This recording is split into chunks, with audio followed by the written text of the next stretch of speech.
আজকে ছিল প্রথমা মানে মহালয়ার ঠিক পরের দিন। তো আমাদের দুর্গাপুজো আলটিমেটলি শুরু হয়ে গেল।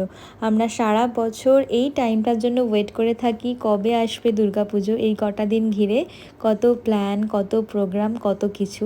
তো সকলের পুজো খুব খুব ভালো কাটুক এই কামনাই করি ঠাকুরের কাছে। সবাই অনেক এনজয় করো, অনেক অনেক ঠাকুর দেখো, অনেক মজা করো। এই বছরের পুজোটাও আমাদের মিস হয়ে গেল, তাই জন্য মনটা একটু খারাপ।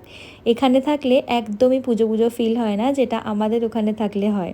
কিন্তু যতই মন খারাপ থাকুক না কেন, এই যে ছোট্ট ছানাটি আমার আছে, তো এই সমস্ত কিছু ভুলিয়ে দেয় আমাকে। আমি যতই ক্লান্ত থাকি না কেন, আমার যতই মন খারাপ থাকুক না কেন, ওকে দেখলে আমি সব ভুলে যাই। ওর মুখটা দেখলে আমার আর কোনো কষ্ট থাকে না। তো ওকে নিয়ে এখন আমার লাইফ, সারাদিন ওকে নিয়েই কেটে যায়, ওকে নিয়ে আমি হ্যাপি থাকার চেষ্টা করি। তো এবারের পুজোটা ঠিক এভাবেই কাটাবো। তোমাদের সাথে তো শেয়ার করবো যেরকমভাবে প্রত্যেকটা দিন কাটবে। তো চলো দেখা হচ্ছে নেক্সট ব্লগে, বাই।